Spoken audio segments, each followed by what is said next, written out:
Désormais, na compte YouTube na bino, to teli bino tranche mobimba.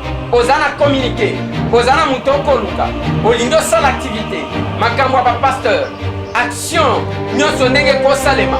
Ozana place moko na kati ya compte YouTube, makambo na bino ya basport. Ba conférence, ba meeting, ba campagne. Vous avez la possibilité na rubrique na biso ya publicitaire makambo ya koteka babillet faire voyager ba makambo ya loterie vous avez la possibilité ya kolekisa ya bino message o banzembo album asika ngana yembeli oyo ngana bimisi oyo vous avez la possibilité ya kozwa promotion na bino na kati na compte YouTube tolukeli bino place otoko banda kotalisa mokili o bozali capable ya kosala o tretaka bato olobaka boye obikisaka toujours dans tokomi wapi avec le souci de vous servir toujours.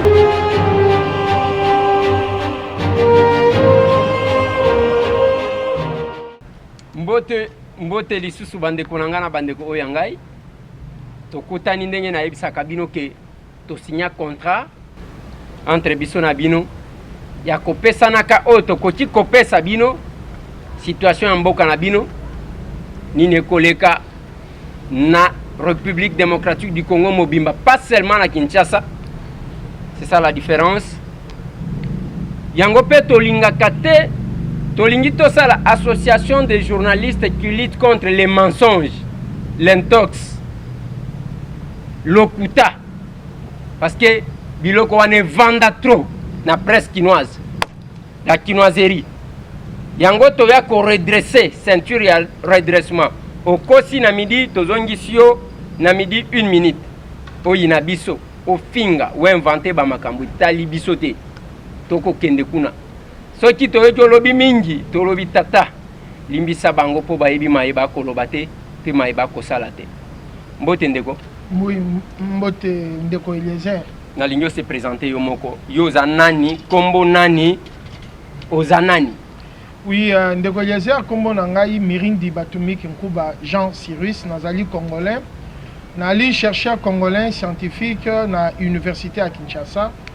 Na ko préféré mingi ko bima na casquette wana ya chercheur ya scientifique par rapport ya ba étude onga na salaki na o etali constitution ya mboka na biso et puis ba conclusion oyo ngai na monaki par rapport à ba recherche na ngai. Jean Cyrus Mirindi nini memio na plateau ya tokomi wapi? Oui, eloko memi ngai na plateau ya tokomi wapi ezali professionnalisme ya ndeko Eliezer.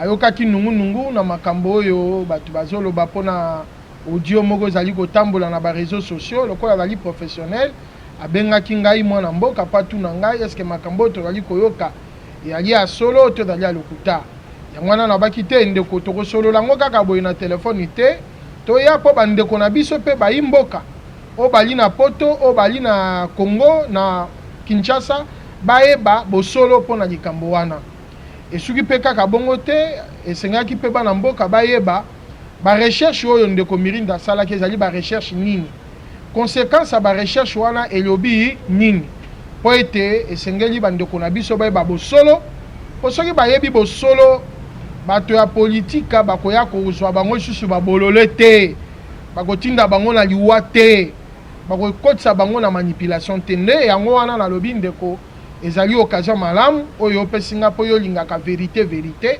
olingaka bosembo po ozali mwana ya kolo lopango esengeli pe bana kolo lopango oyo ezali bakongolais bayeba bosolo na likambo oyo po ezoloba makaka na français ta mosusu bazososola malamu te yango wana na ye po ete tosolola yango na oyo etali thèse scientifique nango ezali kolakisa ke po na ndenge bamodifiaka constitution na 2011 bakendaki kosimba esika bakoki kosimba te oyo ekontaka mandat compteur wana bakendaki kochange compteur tokomi na compteur à 0 compteur isiko ya yambo eza kolakisa ke mokonzi mboka oyo asali deja mandat moko etikali na ye mandat mosusu po ete akokisa plafond constitutionnel nde eloko epesi mbilinga makelele bamisusu kofinga komisusu boy mais biso tokoanalyse yango na ndenge ya droit yango moni na ye na bamibeko constitution oyo ezalaka modifie na oyo ezalaki modifie te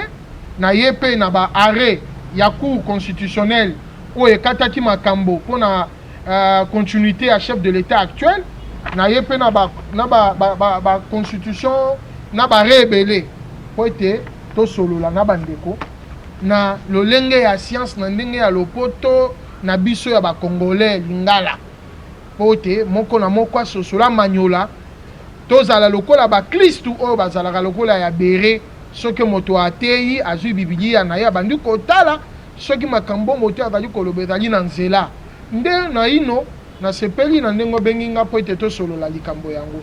Merci. Nazo souhaité, chers téléspectateurs, beaucoup limbisa moi mouké, nazo souhaité que le dossier y a 100 parce que 100 est à conséquence et à une démarche sur Mirindi azali komene. Avant to comme en conséquence, to bandana nous na cause ya likambuana, c'est-à-dire to bandana thèse na ye bisona bino to koka kolandango na lingala attentivement. Certainement, ma question est kozanga te. Oyo boko poser to koka ko poser yesi côté et koya na mbala sima. To ko benga yeli sous selon ma question bino boko tinde la biso. Quelle est la thèse Oyo Jean Suris Mirindi a mimi parce que Jean Suris Mirindi tozaji komona ka bimina Jeffrey ma kofi bandi kuna. Attention, total aboy tozo zela. Parce que qu'on a dit que Jean Suris Azoluka comme ADG dans Jeffrey, pendant que Bazo Zelaye qu'on a tant à Bétielo comme sous. Quelle est la thèse Oyo Oboy certainement qu'on s'est présenté, qu'on présenté casquette na yo y appartenance politique na yo, au préféré qu'on s'est présenté comme scientifique. Nous y allons. Quelle est la thèse que vous apportez Oyo Ezali ko créer nungu dans l'opinion? Merci ndeko nakoloba boye thèse ngai nazali ko porter oyo na livrer ba conclusion nga depuis le 24 avril na sepas ndeko yaki monaki na ba mindele bayaki na batunio soana na lobaki yango na kukute parce que na salaki mibu mbala mitano pona ko kanisa ko vérifier na kindaki pe na ba mikili ya poto pona ko sala ba recherche na ngai na yo ko commander près na 2018 ingi ko lobake ce que l'élection salamaka en 2016, nous avons prêté pour nous livrer la conclusion. Et nous avons dit que ce qui peut l'élection salamaka en 2017, nous avons prêté. Nous avons prêt en 2018, nous avons bimisi yango. Nous avons dit que kaka ezala na réflexion ngai. Mutu moko tata na meeting da kopesa ngai koloba yango te ko bimisa yango te po mutu moko a financer yango te eza na majorité ezala na opposition eza na société civile. Et ça, il faut personne ngai passe ya mutoki nanga na maele ngai ko somba ba livre ko tanga ko sala ba recherche pour être analyse scientifique na silisa na université à Kinshasa ba koki kokosa et zelo ko kokosa te et puis na bato ba yebi na kolanda na parcours nanga na zala kizo baté pour ce ko distinguer mbala ebele soki ozui distinction ngola ko zali na kati ya bato mayele ozali parmi ba excellence. Il y a monde scientifique. Donc, problème est ça qu'on a été. Recherche Zani. Nami Touni, est-ce que révision et salamaka le 20 janvier 2011, Basimba qui matière au Bapekisi na constitution te. Na bandi recherche nanga, na yoko constater que Basimba qui Babiloko et Pekisami. Soro Kei par exemple, il y a un pouvoir judiciaire. Basimba qui article 149. Où est le but que l'indépendance à pouvoir judiciaire ezali ba cour et tribunaux pena parquet na kati. Constitution l'article 220 à lobby bokoko simba l'indépendance à pouvoir judiciaire te. Règle wana oya imitabilité ngiko loba boy. Oko simba matière wana te et puis na régime de droit nango. C'est-à-dire on appelle cet exemple ba biso que mariage ezali matière. Mais babi régime de droit c'est organiser matière wana mariage lokola yo nanga soki to balani to mwasi na mobali ba balani ba koloba ke toponi régime de droit net ya communauté de biens. Communauté de biens wana régime wana oya libala na bino esengeli etikala ndenge wana. Alors na élection présidentielle régime de droit oyo ezali ko permettre que ya ko produire mandat ya ko produire pe dire ya mandat wana esengeli etikala bongo. Régime de droit wana yango nde ezalaki ko ezali koloba ke moto oyo alongi oyo azwi majorité absolue ya peuple esengeli etikala bongo. Pour yango nde ezali ko organiser principe tobengi élection présidentielle. Alors régime de droit nango donc ba oyo nyonso za kokota na kati wana bakoki kosimba yango te na lolenge wana omoni neti par exemple na article 220 balobi le principe du suffrage universel bokoko simba te mais principe à suffrage universel za na contenu sikoyo bandeko basalaki makambo na 2011 basimbaki contenu ya principe ya suffrage universel. Contenu nango eza nini ezali majorité absolue. C'est-à-dire ceux qui peuple akei ko voter asali suffrage abwaki bulletin na ye na kati wana kasi bulletin wana okoyeba te nani alongi na nani apoli eloko ya koyebisa yo ke oyo alongi oyo peuple apesi ye mandat ezali scrutin. Mode de scrutin nde eyaka kolobisa suffrage bino nyonso boye bovote na bamosusu bavote babulletin nul na banini. Allez, mode de scrutin lobby tshela biso pembeni babulletin nul tshela biso pembeni bulletin blanc tshela biso pembeni abstention tozozwa kaka bulletin oyo eponi moto oyo elobi ke toponi ndeko Eliezer toponi ndeko Mirindi bazwi nde bavoa na babi ezali combien ezali autant. Ale na autant wana balobi oyo akozwa nombre ya bavoa ya autant wana ye wana ndalongi wana ezali mode de scrutin. Yango nde régime de droit ya élection présidentielle bakoki ko simba yango te. Yango moni que même l'article 70 elobi ke mokonzi ya mboka bazali kopona ye na suffrage universel direct. Pona ni bakoki ko modifier direct wana te. Et pourtant direct wana so tang l'article 220 toza la constitution awa. Ouais, yango na lingaki parce que ici il s'agit en matière de droit. Nous devons lire la loi, il faut tout temps la constitution. Ça, c'est la constitution non révisée. Non révisée. Parfait. Non révisée. On va d'abord à l'article 149, évoqué avant. Oui, pour que tout comme en article 220. Le pouvoir judiciaire est indépendant du pouvoir législatif et du pouvoir exécutif. Voilà. Il est dévolu aux cours et tribunaux qui sont la Cour constitutionnelle, la Cour de cassation, les conseils d'État, la haute cour militaire, les cours et tribunaux civils et militaires, ainsi que le parquet rattaché à ces juridictions. La justice est rendue sur l'ensemble du territoire national au nom du peuple. Voilà, tout ce qui est au moins rattaché.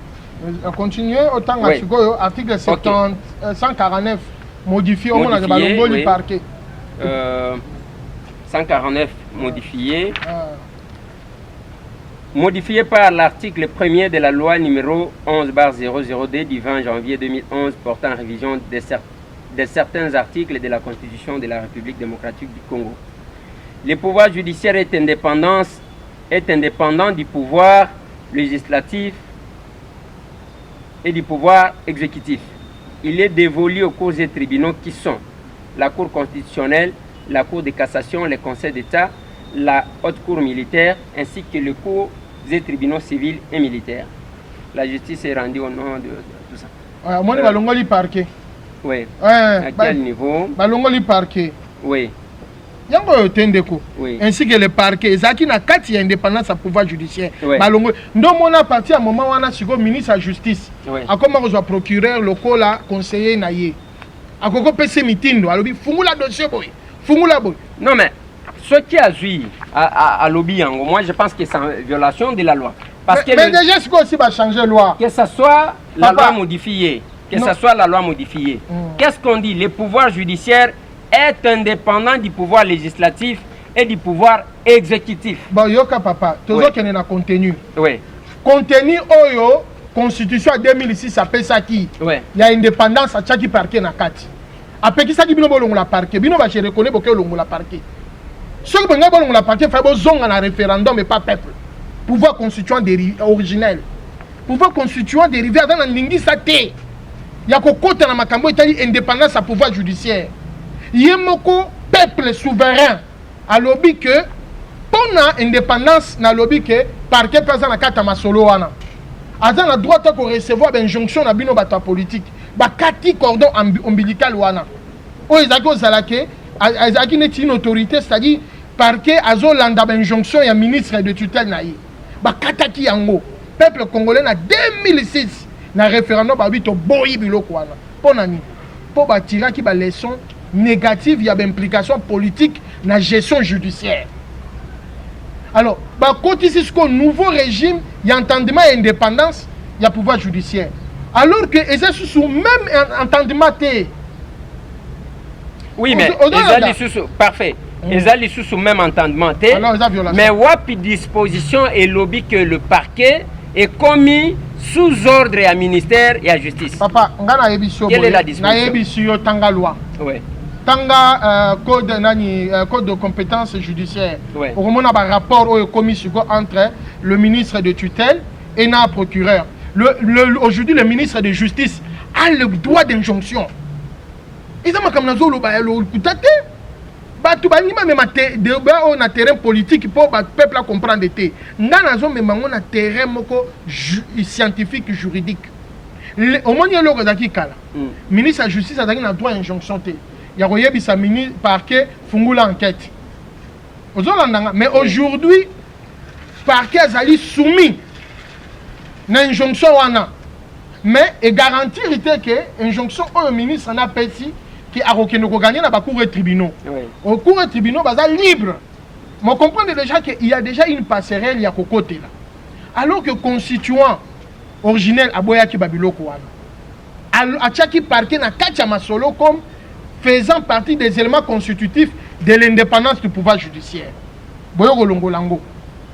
Oui, mais par cette disposition, par la révision de cette disposition, oui. Tokoti Kolika que le parquet est allé sous membre et à pouvoir judiciaire, c'est ça? Ils allés membre, oui. Mais ils allés membre et à pouvoir judiciaire comme parmi des composantes. Oui. Mais ils ont fait partie de l'expression, il y a indépendance à pouvoir judiciaire. Parce que le fonctionnement n'a implication maintenant politique, c'est ce qu'il faut comprendre. Non, je peux relire, peut-être le pouvoir judiciaire est indépendant du pouvoir législatif, oui, et du pouvoir exécutif. Voilà. Il est dévolu aux cours et tribunaux qui sont, ok, aux cours et tribunaux qui sont la Cour constitutionnelle, la Cour de cassation, le Conseil d'État, la Haute Cour militaire, ainsi que les cours et tribunaux civils et militaires. Mais au moins,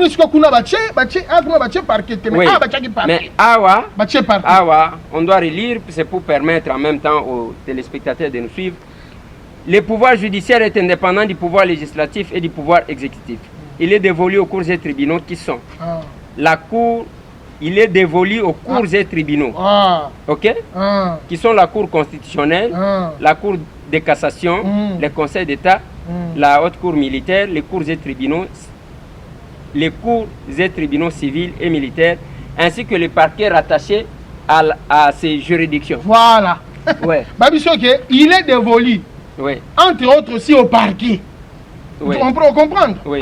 On va changer. Là, selon compréhension, c'est par rapport à l'indépendance, c'est ça? Mais papa, qui si bino lobby, règle d'immutabilité constitutionnelle, oui, et lobby La règle de l'immutabilité constitutionnelle permet de décrire le caractère immuable d'une matière, d'une situation, d'un régime de droit. Oui. Cela signifie qu'une fois que la Constitution est entrée en vigueur, on ne peut plus modifier les éléments en rapport avec la règle de l'immutabilité. En d'autres termes, l'article 220, les matières qui sont protégées ou les éléments en rapport avec ces matières-là, vous ne pouvez plus les changer, ni les intervertir. Ok, article 220. Article 220. Article 220. La forme républicaine de l'État. Voilà. Les principes de suffrage universel. Voilà. La forme représentative du gouvernement. Ok, la forme représentative du gouvernement. Okay. J'aimerais que les gens comprennent. Le nombre et la durée du mandat du président de la République. Voilà. L'indépendance du pouvoir judiciaire. Voilà. Le pluralisme politique et syndical ne peut faire l'objet d'aucune révision constitutionnelle. Et formellement interdite toute révision constitutionnelle ayant pour objet ou pour effet de réduire les droits et libertés de la personne ou de réduire les prérogatives des provinces et des entités territoriales décentralisées. Voilà. Oui. Omoni siko tokomi. Oui. Bango na constituant alobi l'indépendance du pouvoir judiciaire. Oui. Constituant na philosophie nae. N'entendement na lobi que indépendance ya pouvoir judiciaire par kaza na kata masolo. Abi bo bouger angote. So ngana se tromper.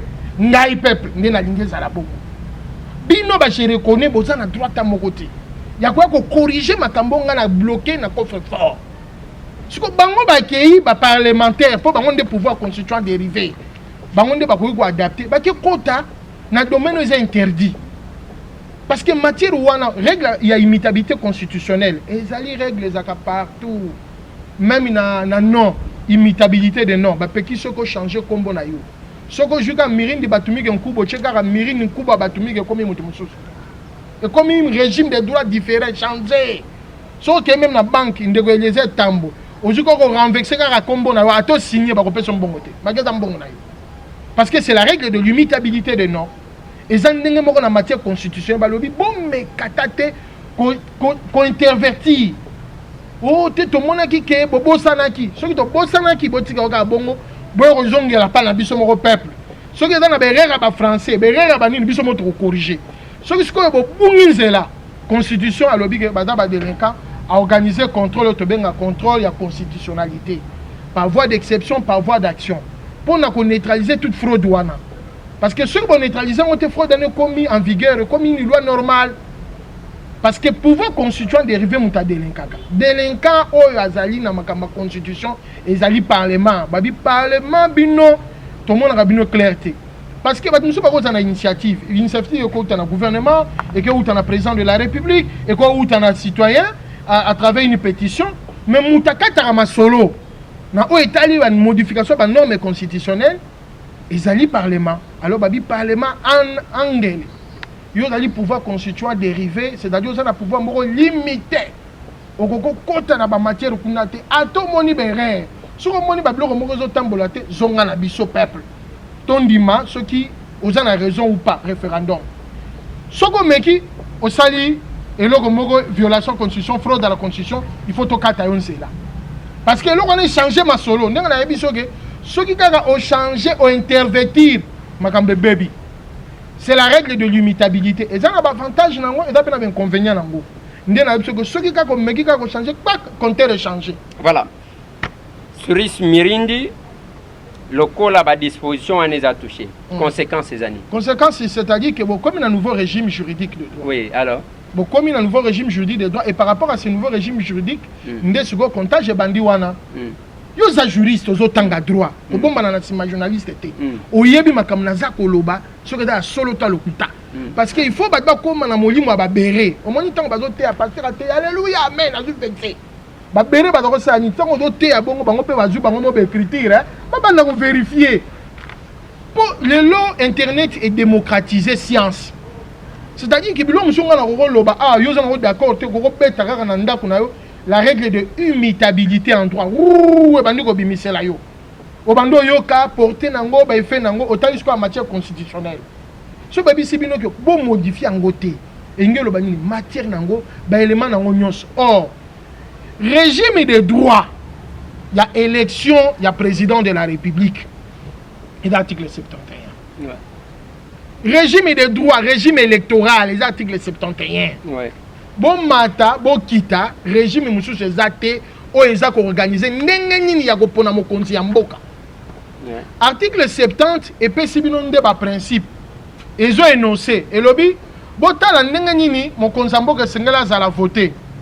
Ba bisibino il faut za la par élection, to boyi ba nomination, to boyi za la bloka ba coup d'état, to boyi za la ba biloko ya hérédité o papa na bino Pascal zalaka boye yenda komi voter. Il faut peuple à voter yo. Parce que le peuple a voté directement. Le suffrage universel direct. Alors, le mandat, on a pu le mandat, il y a 5 ans. Renouvelable une seule fois. Si l'article 71 est relatif à ce que le peuple a fait ce mandat. Article 71, le scrutin. Le scrutin et le suffrage, c'est la même chose. La différence réside du fait seulement le suffrage vient faire parler le suffrage. Le scrutin permet maintenant de qualifier et quantifier le suffrage, déterminer les gagnants à l'issue du suffrage. Parce que ceux qui votent, beaucoup de habitants dans une urne. Mais ceux qui scrutaient, ils étaient urne, et sans effet, beaucoup de la police n'a gagné. Le scrutin des agoyés, ils sont des comment ils n'ont pas voix pour chaque wana, moutou le peuple a fait si mandat yeyu. J'ai constitué le bon, mais quand simba régime de droit n'a ngoté. Bon, mais quand simba matière aux alliés en rapport avec l'élection du président de la République était. Parce que ceux qui bon meki to comme dans ma solo moussous. Parce que bango bâti ma solo moussous. Va changer les règles du jeu. Parce que les règles du jeu va changer. Yo yebi aux juristes, aux autant à droit, au yebi que nouvelle disposition y a monde s'applique à maintenant et puis à venir tant qu'ils ont changé. Ils ont à simater. Nouvelle disposition article 71 modifié. Ils ont renseigné que compétence il est là.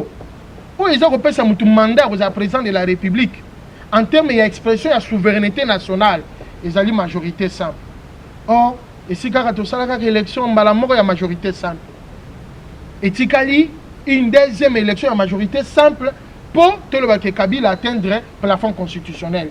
Ce qui il fallait tant que bouger l'article 71 wana batelema. Ngana yebi le grand patriarche Etienne Tshisekedi Mulumba. Alors barani na sorti une audience va faire ça na grand hôtel.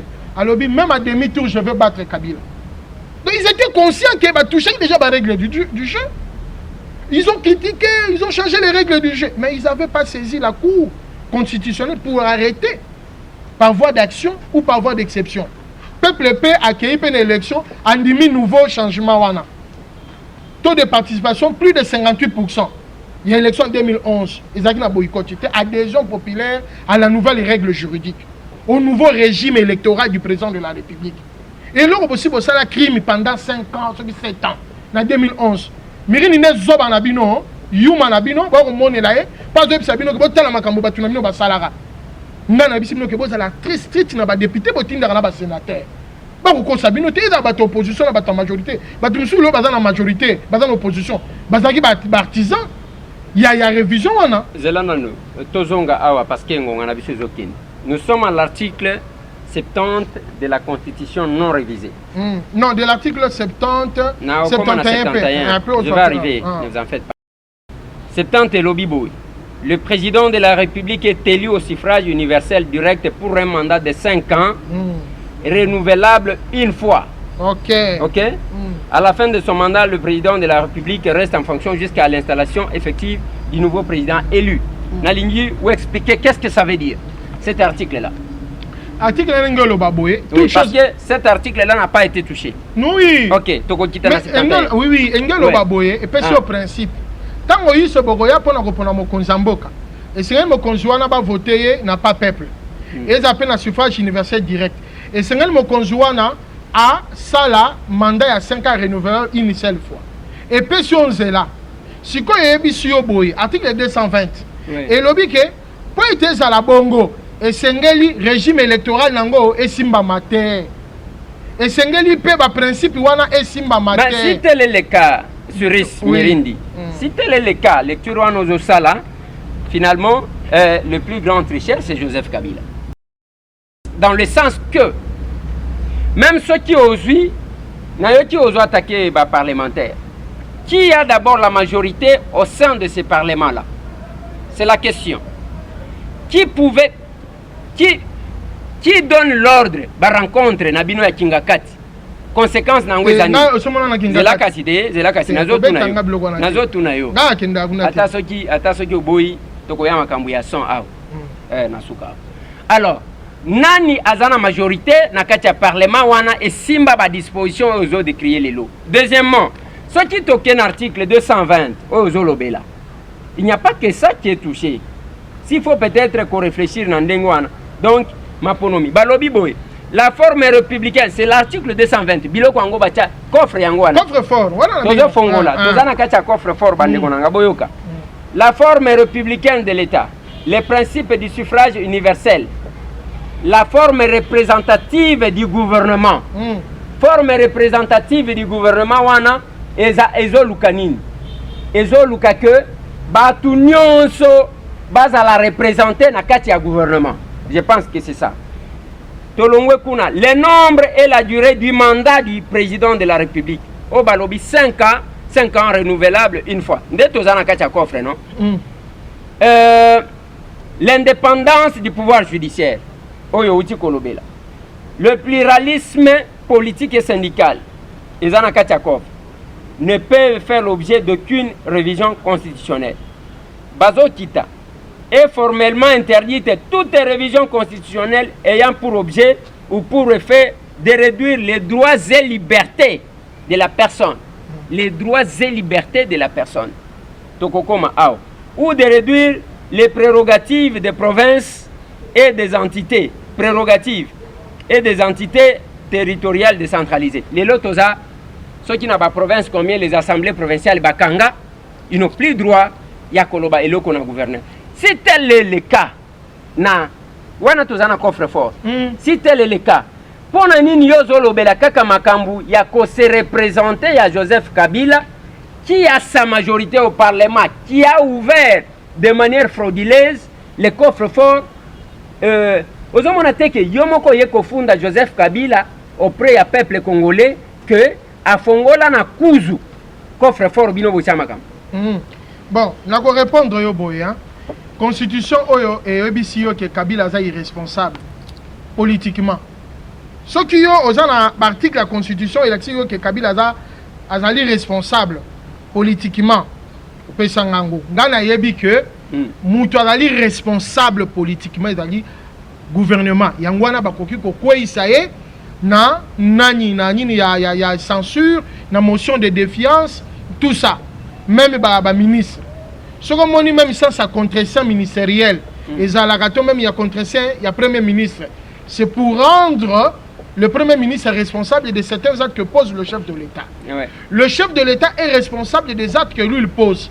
Mais dans les cas sous examen, le chef de l'État, c'est pas lui qui avait initié cette révision. Parce qu'il a le pouvoir d'initier une révision. Makambo zolo bengero zananzela, ce qui yende mutu a initié qui révision wana. Tokoko loba quelque part hasard complice. Malgré que le Parlement est libre parce que le mandat impératif est zaté. Député tant ba votera bango bazara sou bana bitinda ta loba ke o ya parti politique na bango, o ya peuple. C'est ça la différence entre la souveraineté nationale et la souveraineté populaire. Dans la souveraineté populaire, le mandat est impératif. Tandis que dans la souveraineté nationale, le mandat est représentatif.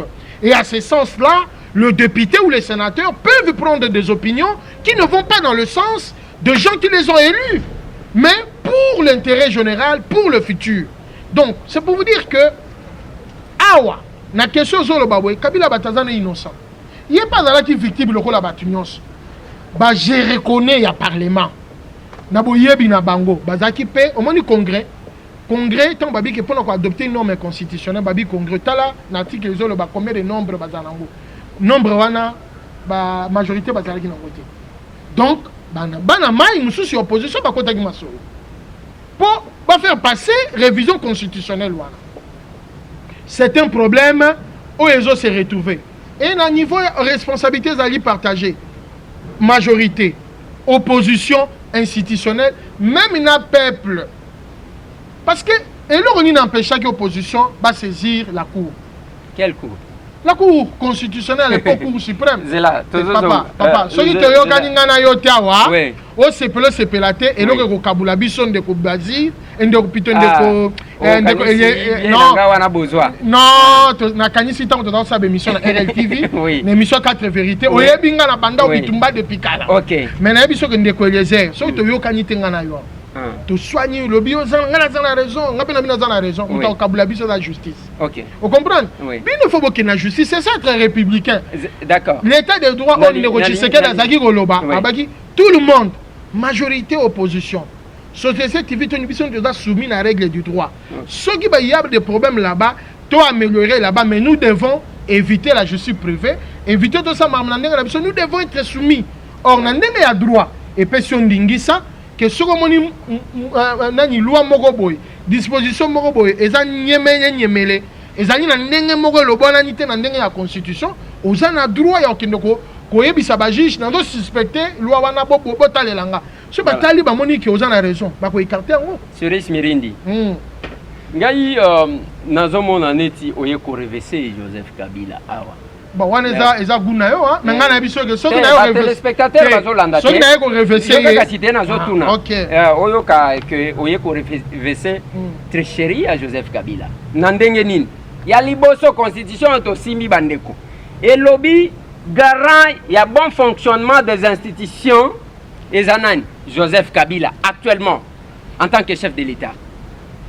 Ya mibale soki ba parlementaire ba voter ba loi na bango il faut ba kende ko soumettre ango et pas Joseph Kabila oyo mutu akotia mokoloto na ye pour que loi wana ekote en vigueur. Nazo pesa siko exemple yo lobi ke ezayete soki ndenge nini ya liboso élément ya liboso c'est lui qui a la majorité au sein du parlement actuel. C'est la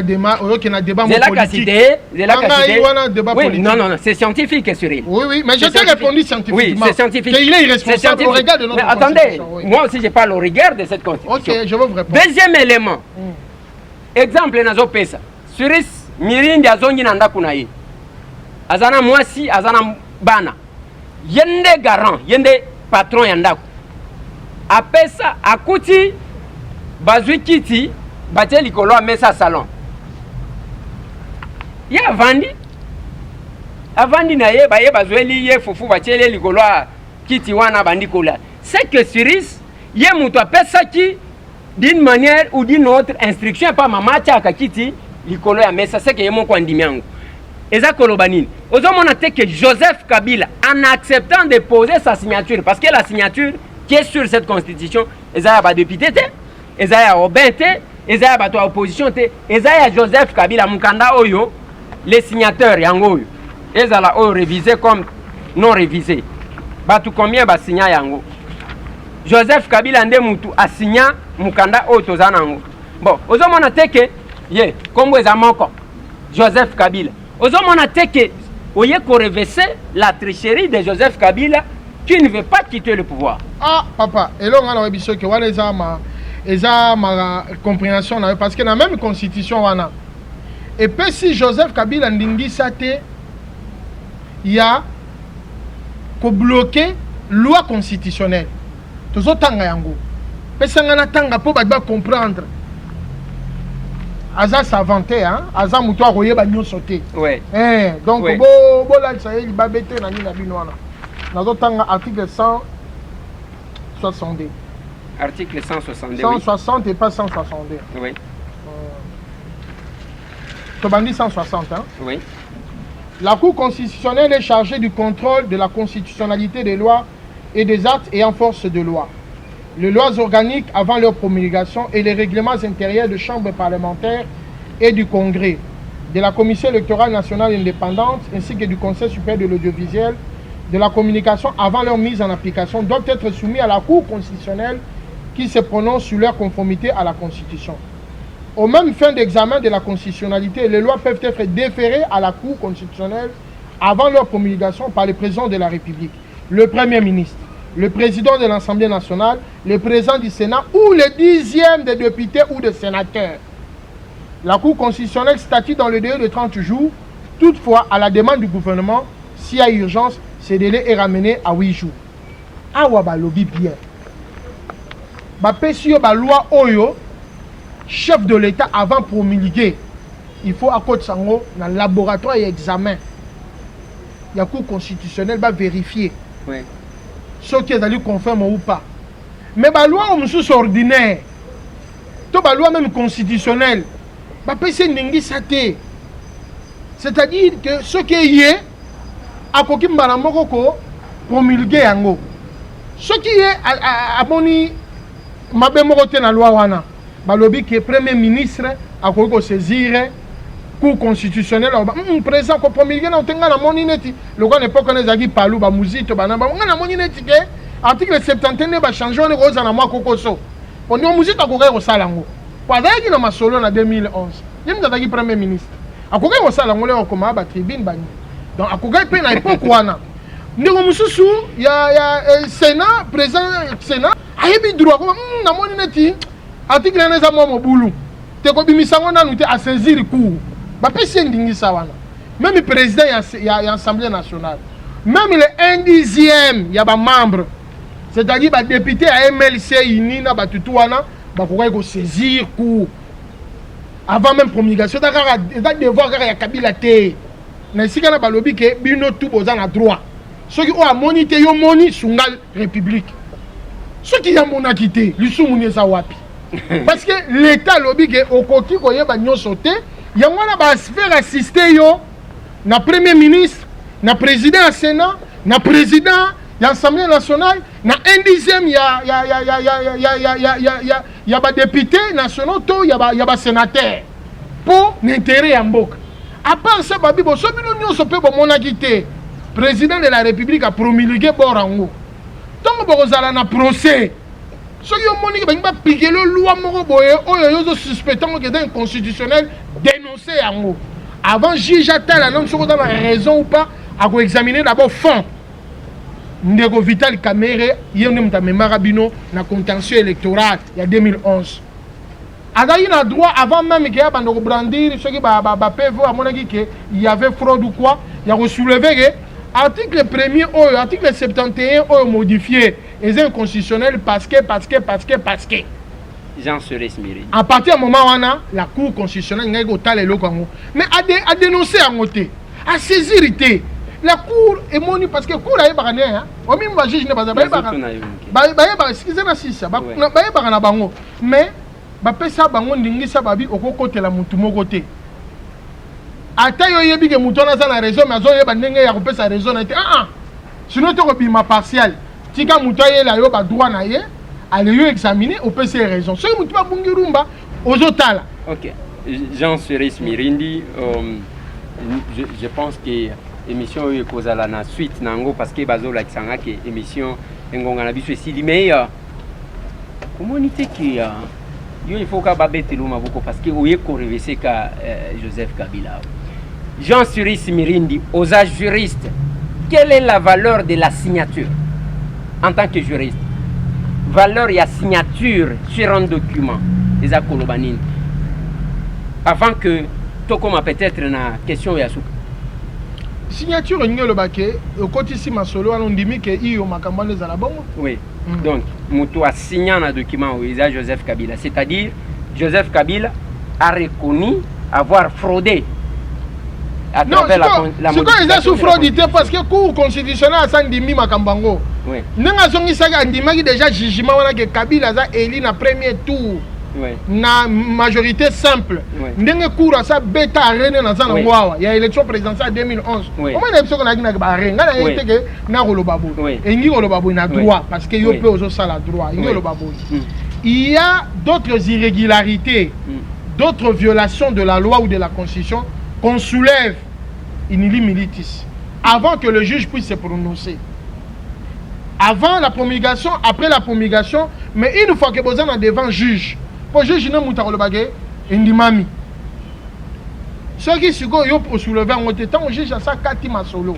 Et s'il parce que l'arrêt de la Cour constitutionnelle est sans appel.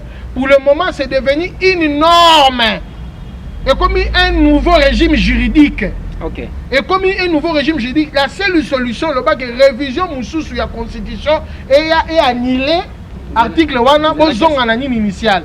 Donc lelo c'est la constitution qui a été revue ainsi. Okay. Et comme un amendement normal, c'est-à-dire ça signifie que les gens ont renoncé quand bien même que la procédure d'aller consulter le peuple n'a pas été respectée. Ouais. C'est ça l'essence du contrôle de la constitutionnalité par voie d'exception, par voie d'action. Mais si vous ne l'avez pas fait, vous avez renoncé, ça signifie que vous avez couvert cette procédure-là, cette irrégularité-là. Vous ne pouvez pas y revenir. Ok.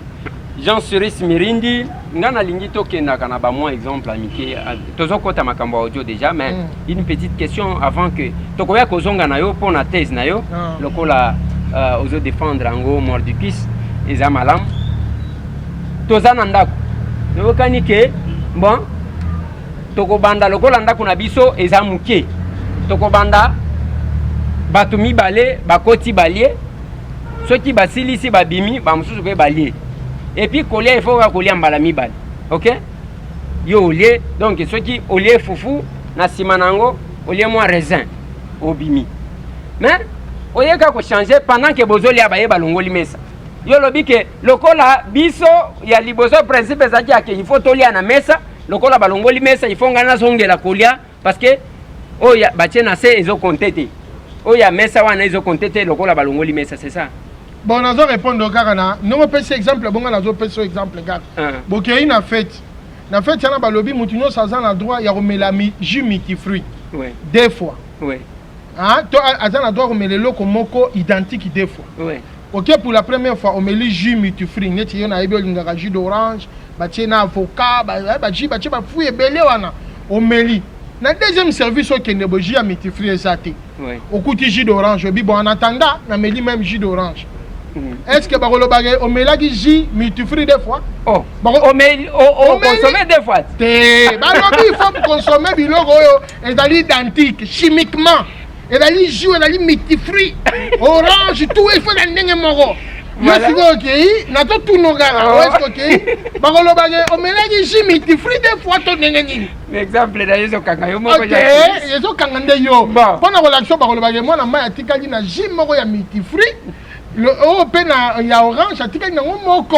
OK. On comprend. Ozomona te ke. On etikali orange nde yango ya ko nobaye. Tozana suka. Jean Cerise ozomona te ke na nzambe na bakoko na mupepe ezoboya démarche na yo parce que comme conséquence tango yo zaki ko solola eza mutu nini okolo tango zaki ko pesa rapport et pas ba chef na yo et voilà ça s'est bien passé ainsi de suite.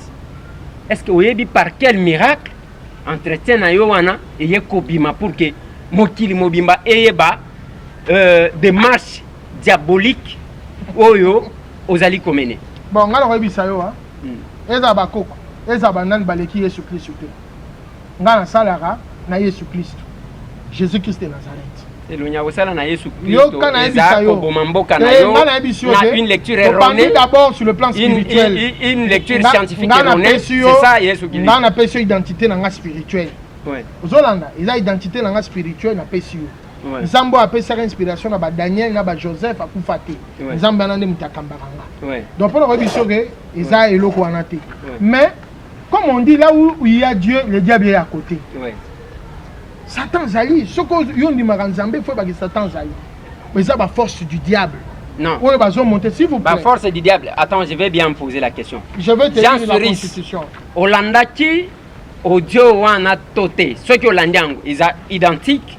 To eza ya yote eza ngate eza ngate eza ngate c'est comme ce qui te juivois na yo parce que oza quand même responsable il ne faut pas usala sonia ce qui te juivois na yo na ozo bima okowanga nango mais tindango na laboratoire yo lo bandenge nini parce que les experts c'est la police scientifique na Congo ande mutakolo ba ki voya mutingani to nani tindango na États-Unis tindango na nani eza ba spécialiste. Même sur le même à tous les audio, on va dire réquisition d'experts. Juge à Rolobate que le coin a monné tes autres canana mirinde des amirinde. Ok. Juge à Sabino que tu tingango, tu bengi réquisition et expert. Jean Cerise. Na kei ko ebiso que. Est-ce que aux hommes on a que bon d'abord tango yoka kika son wan. Non. Yoka kindenge nini? Zoto mali ya. Na lobi que on zamba kuma mabazo komisa ngasu munene na ko fabriquer ka ba makamba lokuta. Parce que la première fois te yo yebingai il y a 10 ans, il y a 15 ans. Oui. Yo ebinga melelo pona kombio bakomo benga nga Rwandais et circulaki maman na burundaise papa na rwandais aza soki nde kwa nini bo bato ba ebinga memoto fangi na bango ba moni ko bota mananga omoni teke ezali mabe mais tamboli na internet kaka wana et yego bimisa su selo ko mususu balobi te asisa na université Kinshasa te babenga na kaye a distingaka te azazoba na kamwe ngana za ba image un jour à défense na professeur Njola Lobare travail à Mirine déjà la valeur à thèse à doctorat. Dans sa fin de cycle, il y a deuxième licence, 450 pages na démontré la théorie il y a symétrie constitutionnelle. Na kei au-delà bato ba existaka. O ba blo no boyebi. Ba yebi na campus. Maintenant même professeur Pongo père à son âme. Abi moi nos amayele mais faut na botos na biso ba papa na yo. Na biseke na ko respectera yango. Yango moni makambo mususu professeur Njola Zoloba. Nazo boya ko répondre ye parce que naza mwana na bango. Parce que mutakala tata na yo to abungi nzela yo kokoteka yango na miso ya bato te bango mpe bazoyoka soni ya komona mwana na bango bakomiso bazojouer merci beaucoup merci beaucoup naboyi na nga te ya bango basala bongo me bayebi ke bango ndenge bazala na moto baformaki bayebi kaza so ba soki eza science Jean Suris Mirindi bango balingaki yo kana yebisa yo bango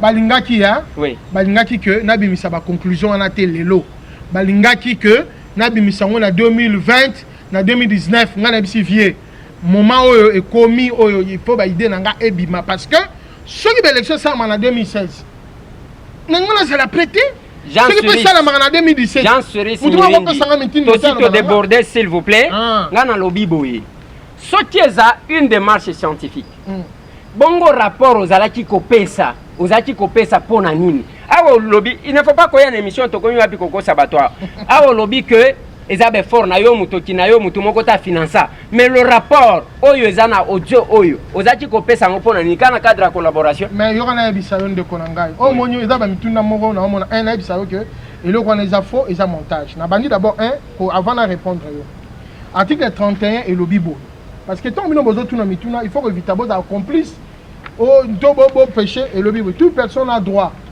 au recel de sa vie privée et au secret de la correspondance, de la télécommunication ou de toute autre forme de communication. Il ne peut être porté atteinte à ses droits que dans les cas prévus par la loi. Donc, prévu par la loi, c'est-à-dire juge, to parquet, à cause de la réquisition. Donc, nous sommes là, bande sonore, bande vidéo, déjà, Azali déjà en conflit avec la constitution de notre pays. Parce qu'il n'a pas qualité. Alors, déjà, on dit déjà que Baza est cybercriminel. Parce que Baza est déjà en conflit avec notre constitution. Ça, c'est des 1. Des 2. Considérons même par hypothèse absurde. Ndekonangai. Le professeur Njoli, Aza scientifique était. Aza na ba masse na été Baza en opposition, tout en majorité. Aza na masse ya Bochab. So mon ngala oboya même groupe ça kozanga respect ba vient ngala parce que même ba Bochab ba tumusu Baza même na majorité, ba on se platé ngala sanga respect vieux professeur Njoli. Ba master ba collègue ba tanga pe ba beta rakati c'est-à-dire na ba domaine mususu mais na domaine la science baza séparé na ndenga opinion na bango na banini mais et puis ici professeur Njoli te ka solo la na professeur Bochab po baza pe ba collègue ba vidéo ska moko banani de la même manière que aza pe na ba master na o baza pe na opposition akokuta na bango na restaurant bazo solo bako discuter na banen ezali vie privée na ye ezali ba relation na ye et peki sami esika moko te pona ko biso ke même ngai nazali scientifique mais au-delà de ma casquette scientifique naza na famille moko biologique naza na famille moko politique ça c'est un élément donc ezali sous-mouté si c'était même dans l'hypothèse absurde et cela n'annule pas la pertinence ya ba conclusion na ngai c'est pour vous montrer que batou bayebi que sur le terrain de droit na ndenge ya science bameli pema bazokokate ezosimba te ke nazolakisa bango ke effectivement ke Kabila ana droit na ye soki akoboya ne se représenter comme François Hollande asalaka comme Jacques Chirac libre à lui mais soki mpe andimi katia libaya tosala badésordre te lokola ya Sénégal batiaki tembe bato bakufi nani conseil constitutionnel na bango et puis si wa des raisons mais plus de 20 morts bakufa ki bazong sangi bango te mais bakendaki nde ko benga na wade par les urnes ngai na koyebi so kendeko babiloko balobi wana eza faux parce que so ke ko vérifier ba koyebi so zana kita so ke ko vérifier oui mais ngana tikala te yango na zo sukisa ngai na lobi boy na lingo sukisa mais tango vandikaka oki lisolo bozaki kobeta bino moko soki ozaki na chambre ngana beti nini soki ozaki yo kaka site ndenge bosalaka soki bato bavandi otelemi lokola réseau ezawa te ntango kaka oyoki kake wana ebeti selon yo euti wapi moto yango ozaki kosolona na ye nde moto abimisi yango ou bien bayibaki o telefone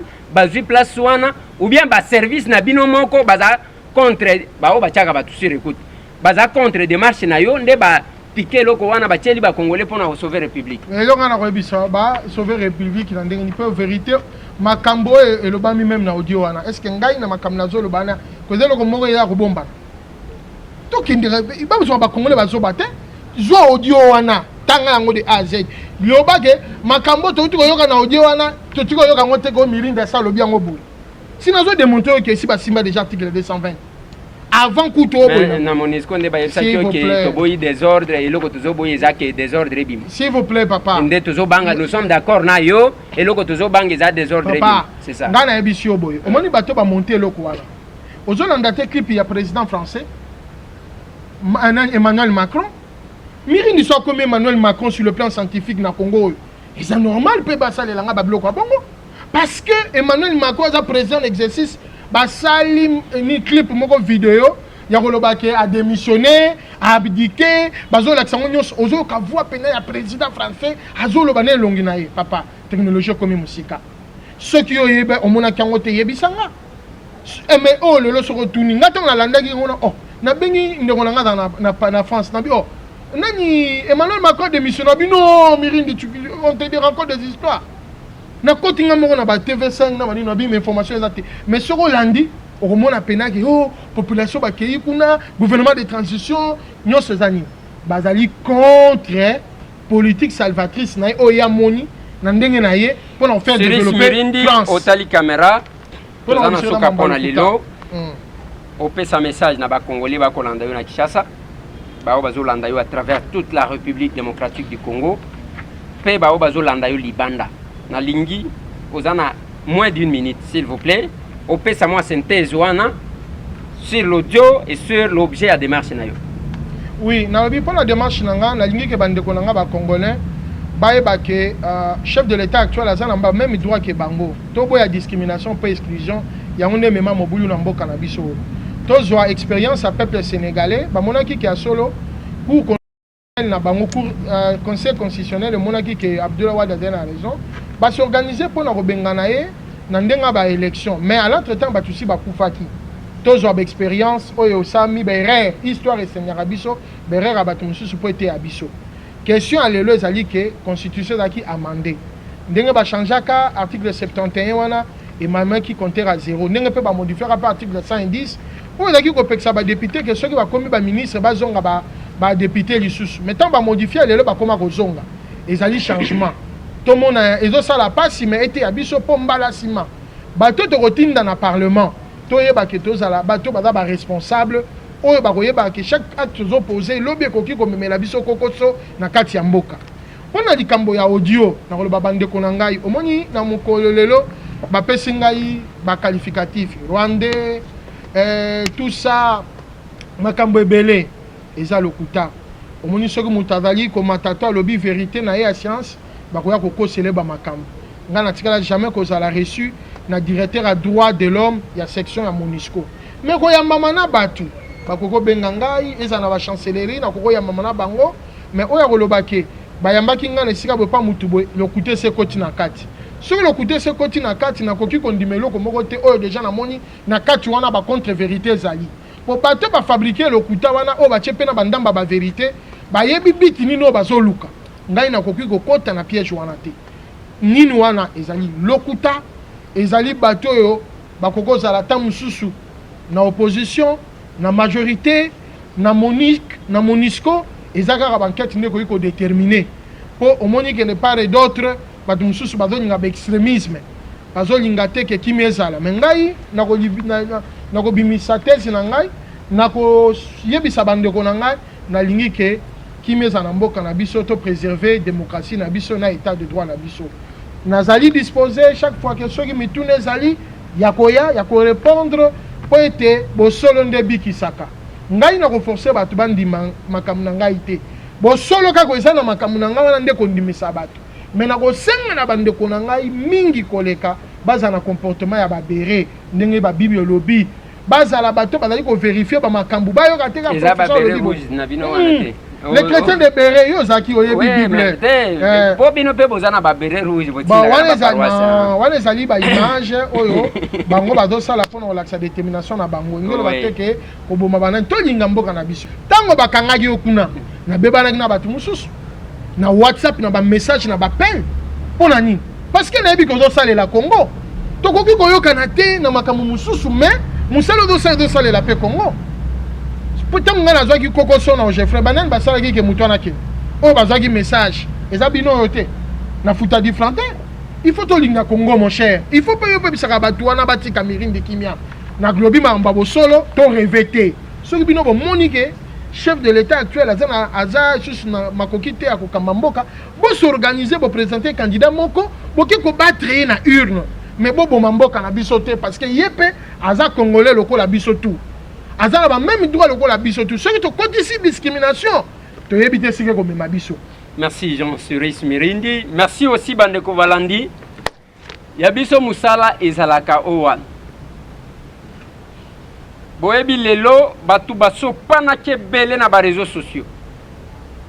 Et tout ce qui s'est passé sur les réseaux sociaux, on pensait qu'ils allaient loko. Sikoyo bato lokuta bakoti na réseaux sociaux.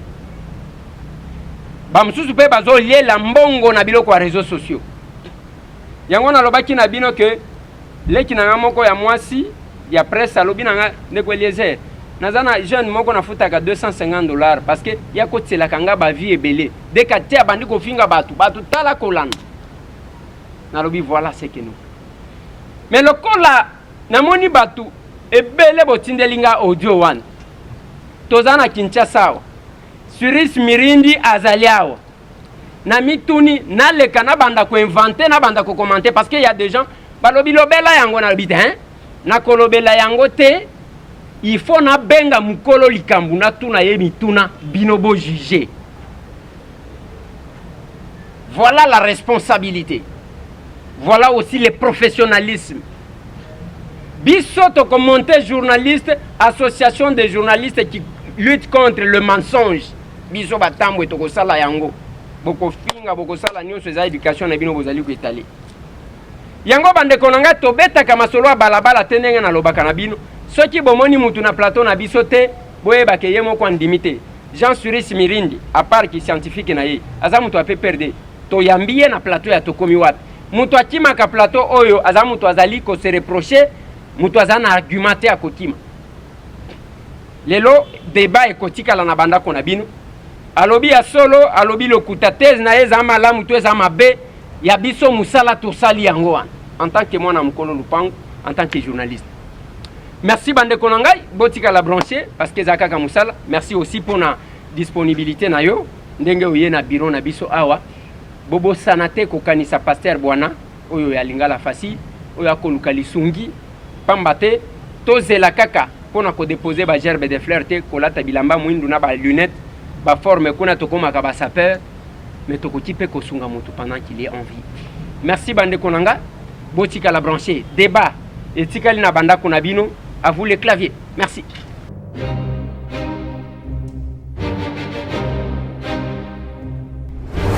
Désormais na compte YouTube nabino to telibino tranche mobimba ozana communiquer ozana mutoko luka olindo sans l'activité makamwa ba pasteur action nyonso ndenge kosalema ozana place moko na kati ya compte YouTube makambo na bino ya basport